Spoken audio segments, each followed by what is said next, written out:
It's now my great pleasure to introduce Nazir Razak, who will deliver this morning's keynote address. Nazir.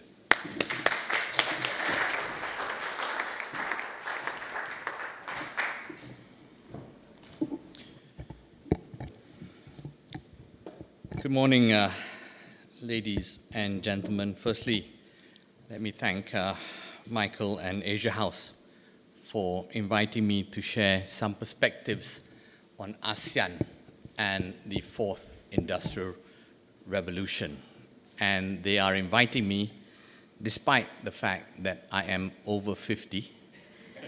I have spent my entire career in banking, and like all inherently conservative, arrogant, and boring bankers, I am today struggling to help navigate my bank, my bankers, and myself into this new era. It is impossible to overestimate the significance of the fourth industrial revolution.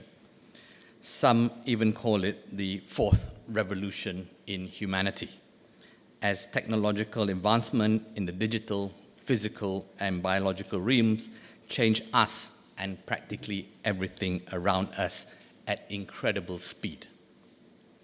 I spent my career building CIMB into what I thought would be a robust financial edifice across ASEAN that would stand shoulder to shoulder with the best domestic and global banks in every ASEAN country. Less than 5 years ago, we would boast proudly about having the most branches and the newest proprietary core banking system across ASEAN to serve our customers from Chiang Mai all the way down to Bali. Today, instead, we shout about how quickly we have reduced our number of branches and how quickly we technologically connect partners onto our platform. As CIMB looks to the future, we point to our legacy processes, our legacy people, our legacy customers as inhibiting change. We know that in order to survive, we need a complete overhaul of our business front to back, including where we make money, how we organize ourselves, and who are our real competitors. I think CIMB has actually been relatively successful in recognizing the magnitude of the fourth industrial revolution challenge and is well prepared for drastic changes that will be necessary. But CIMB has yet to have a comprehensive game plan. But in that context, I think it still qualifies us to be in the group of likely survivors amongst today's banks. And the likely survivors amongst today's banks is actually a very small group only. So therefore, I think we can forgive Asia House for choosing me to give this speech. Yeah.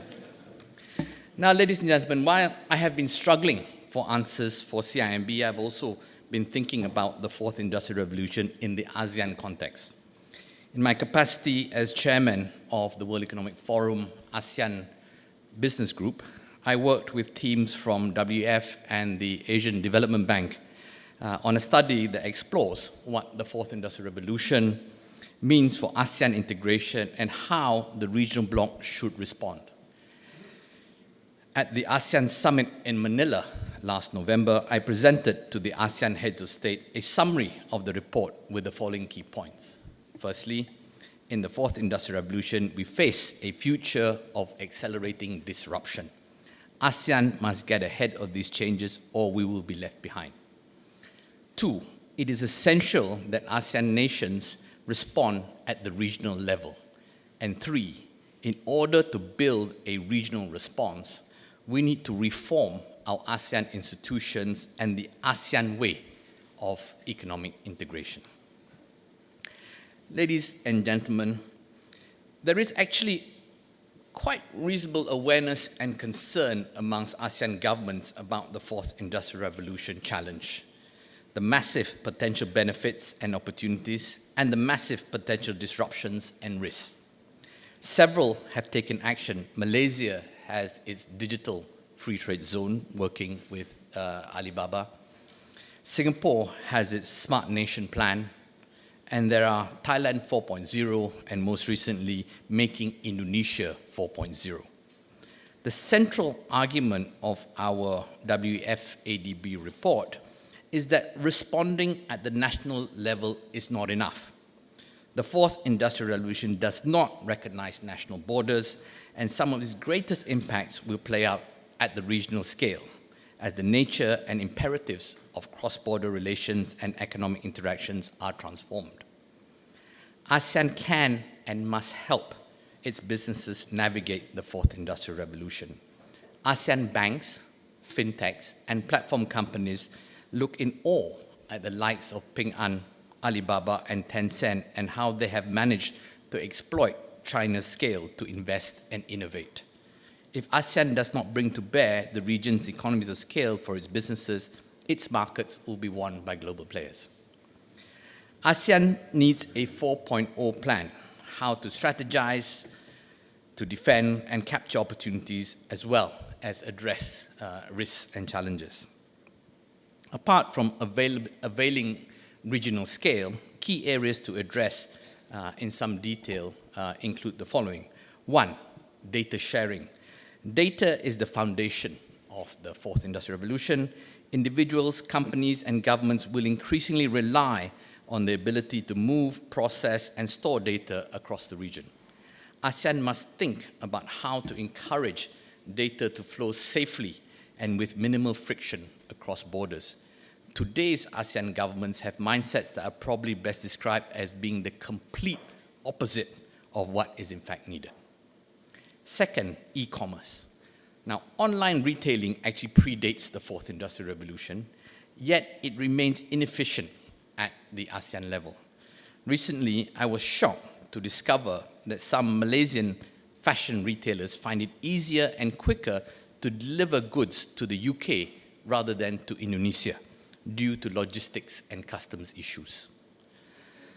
Thirdly, in trade and manufacturing, as the character of trade is shifting away from the physical goods to virtual goods and services, ASEAN must think about governance issues. Even products such as engines and spare parts are becoming more virtual in character with 3D printing. In healthcare, we are already seeing, for example, Cambodians being treated online by medical centers in Manila. These trends will have profound implications on industrial policies in ASEAN, on who would set the industrial standards and safety regulations and how they will be enforced, as well as who and how are taxes collected, for instance. Fourth, labor. Countries will need to access pools of human capital with new skills, such as data scientists, IT systems, software coders, and so on. Reducing barriers to the mobility of skilled workers in the region necessitates the expansion of existing mutual recognition agreements across ASEAN nations. Relatedly, ASEAN should also think about potential job displacements and regional collaboration initiatives to mitigate them. And fifth, entrepreneurship and capital. ASEAN needs to ease flows of private equity and venture capital across the region to groom the region's best entrepreneurs. Currently, much of capital pooling is only national in focus. Relatedly, ASEAN needs to also help to protect emerging regional entrepreneurs from the might and restrictive practices of incumbents. Ladies and gentlemen, the fourth industrial revolution is complex, but what is simple is the certainty that it is overhauling everything around us, our companies and our nations. Everyone should have a response to adjust, to prepare, to capitalize. From my experience at CIMB, a large incumbent business, the internal structural resistance and constraints on an organization's ability to make the necessary changes are huge, such as short-term KPIs, job protectionism, defense of legacy decisions, and so on. At the national level and regional level, there are analogous challenges, such as unemployment, politics, nationalism, vested interests, and so on. Therefore, leadership, strategic planning, and methodical execution are crucial. ASEAN turned 50 last year, and we all acknowledge its many great achievements, not least peace and stability that have enabled growth and prosperity. Despite trends elsewhere, no country even thinks about exiting the bloc. The key to ASEAN's success has been the so-called ASEAN way of how things work within the grouping. Although there is no official definition of the ASEAN way, it would include unanimous decision-making, allowing countries to opt out or delay any initiative, minimum empowerment of supranational bodies, and absence of any legal enforcement of regional initiatives. While the ASEAN way makes it politically very easy to be part of ASEAN, it has made economic integration very hard. The ASEAN Economic Community that came into effect in 2016 is substantially short of what was envisaged and promised. The case for economic integration has, of course, been amplified by the advent of the Fourth Industrial Revolution. ASEAN, however, has yet to show any inkling of willingness to change the ASEAN way to integration.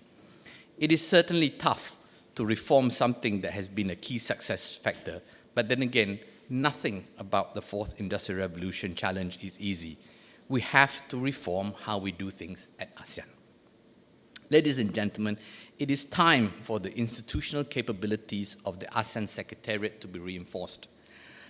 Our WFADB report makes several recommendations, but the most important one is the proposal to turn the Secretariat into a platform organization and become the operating system, as it were, for regional integration. The heavy lifting would be done by multi-stakeholder groups with much deeper expertise and vested interest than ASEAN Secretariat officials.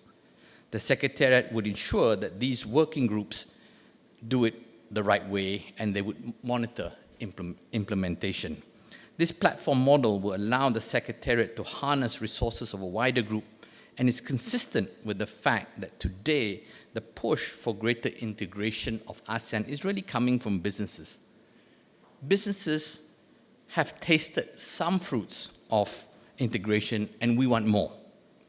And we can see the Fourth Industrial Revolution tsunami coming, and greater regionalization is an imperative tactical move. Our report also notes that it is crucial for the Secretariat to have better funding and staffing models. Today, each country contributes a standard yearly amount of $2 million, giving a budget of $20 million for the ASEAN Secretariat, compared with 155 billion euros for the EU. Our report recommends not 155 billion, but an immediate increase to 200 million, with a funding model based on the size of a country's GDP, with bigger economies paying more, just like the UN. This is actually an insignificant amount when compared with the annual OPEX of all ASEAN is something like 500 billion US dollars. But it would make a significant difference to how ASEAN and the ASEAN Secretariat can help steer the region into the Fourth Industrial Revolution. Ladies and gentlemen, the Fourth Industrial Revolution is a massive game changer, as were the three other revolutions before it.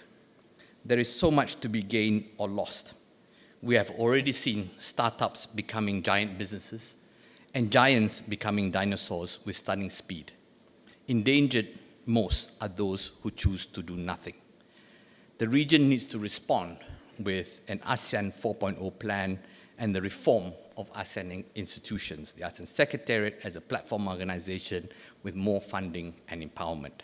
The ASEAN way has been key to ASEAN's past success, but to fully appreciate the scale of the Fourth Industrial Revolution challenge is to realize that what got us here will not get us there. Thank you for listening.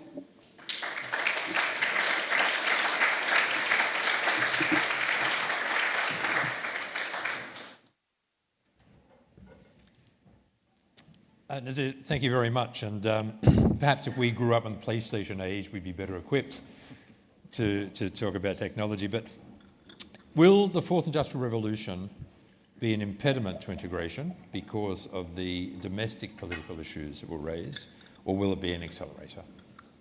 Well, I think it depends on how our leaders look at it. I think if they are sensible about it, they will realize that this is going to play out at the regional level and that collectively we can help one another. And that's what we're trying to push with this ADB WF report and generally at the WF. I think this platform organization idea, if I can just elaborate, Please. really came to me when we looked at what ASEAN did for banks. ASEAN set up something called a Qualified Banks Framework for Integration.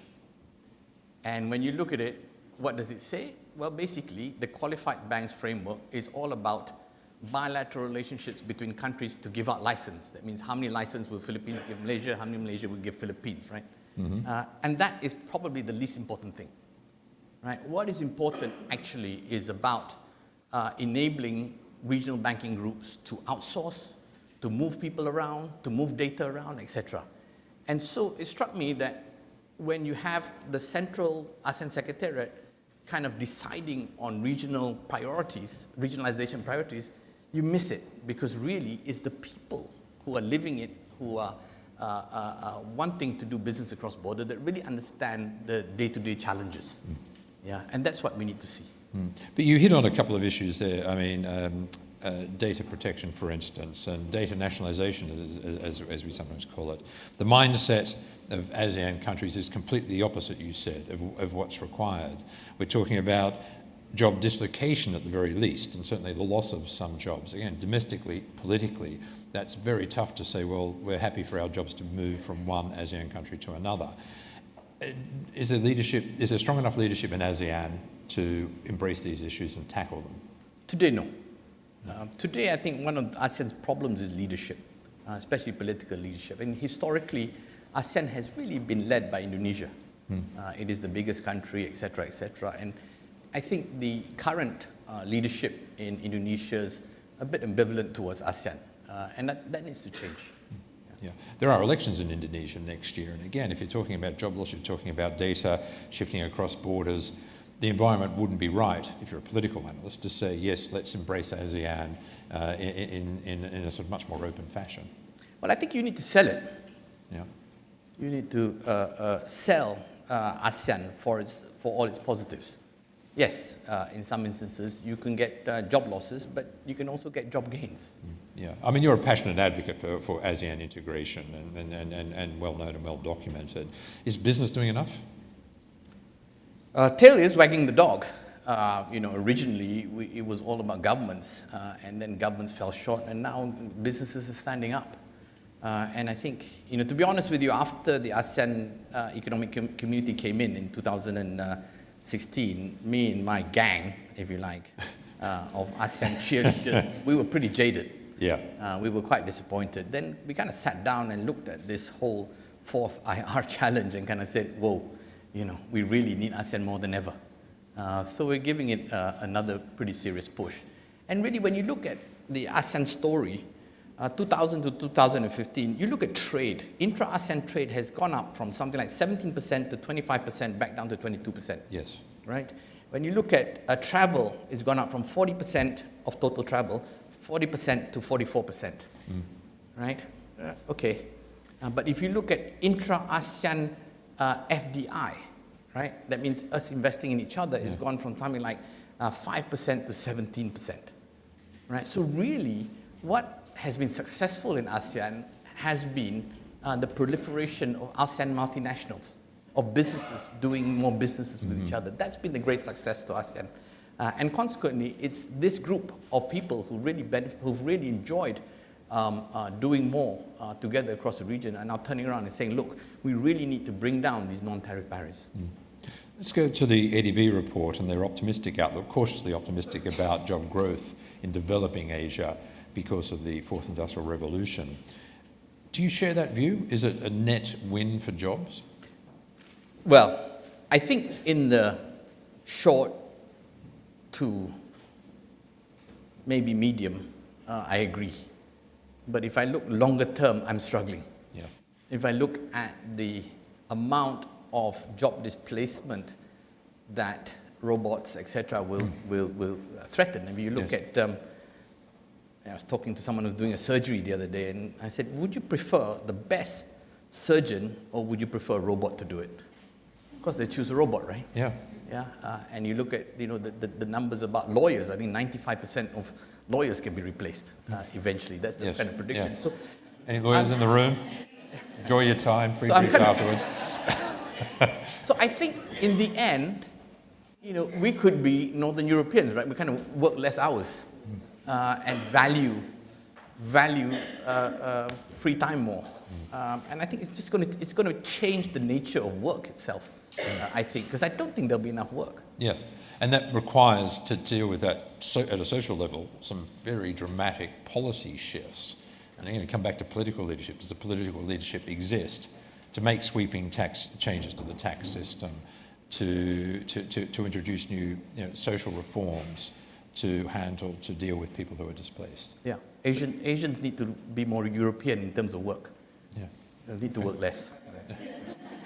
I vote for that. Let's throw it open to the audience now. If you'd like to ask a question, please put your hand in the air, identify yourself and your organisation, and Nazir is very happy to take any questions.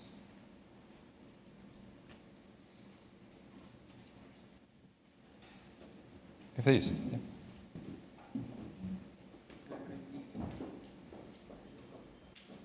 My name is Isam.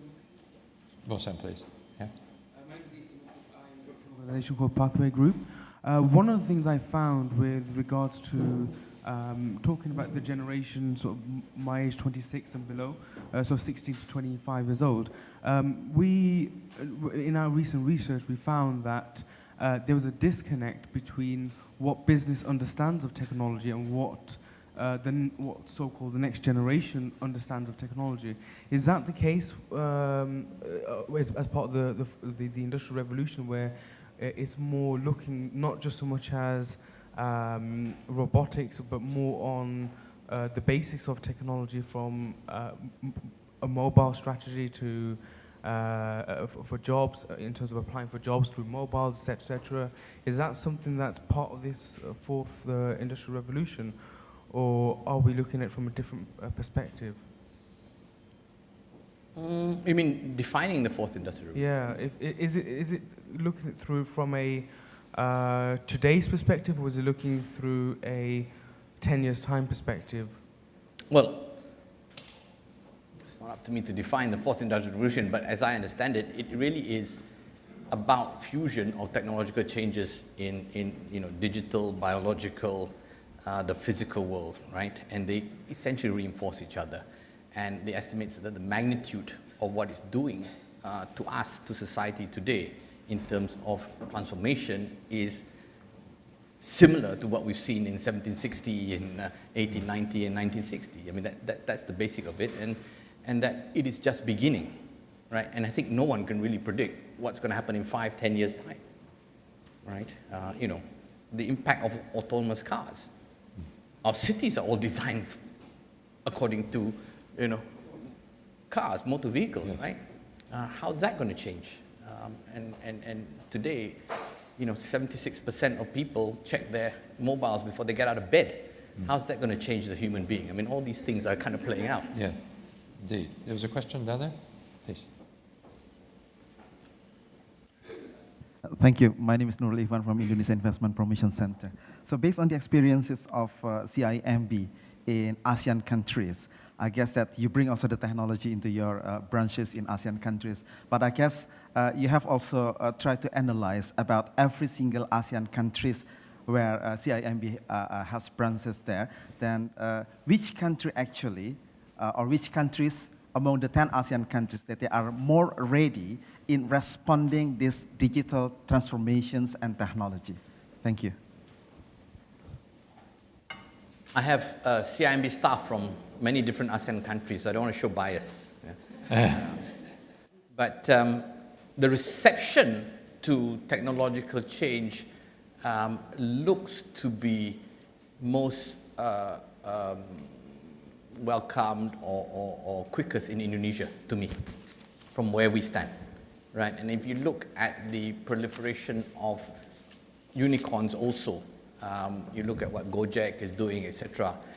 Indonesia seems to be the most exciting in terms of adopting to technology. And quite interesting, actually, in banking, Indonesia never really liked checks. They went straight to ATMs. Yeah, you know, if you look at Indonesians, they don't really understand what a checkbook is. Yeah, they all go to ATMs to do their transfers. Yeah, and probably that's a pretty good basis for them to then migrate onto the mobile. Because that is one opportunity that developing Asia has to leapfrog legacy technology. And we've seen that in China, we've seen that in India. And that's my point. We can leapfrog. There's so much of it if we can have 600 million people in terms of market in order to invest and innovate, right? Instead, you know, we stare at what Alibaba and Tencent are doing with their 1 billion market, right? And we're all stuck in our small markets. And this is why ASEAN needs to deliver that scale. Yeah. We're over time, in fact, but one final question. How confident are you that you can get the buy-in from political leadership to accelerate integration? Well, I guess the good news is that this year's chairman of ASEAN is actually Singapore. Yeah, Singaporeans tend to get things done when they want to. So we're pushing Singapore very, very hard on this. They understand it, obviously, with Singapore Smart Nation, etc. Yes. So I'm quite hopeful. I'm quite hopeful that Singapore will actually at least step up to say there needs to be an ASEAN 4.0 framework.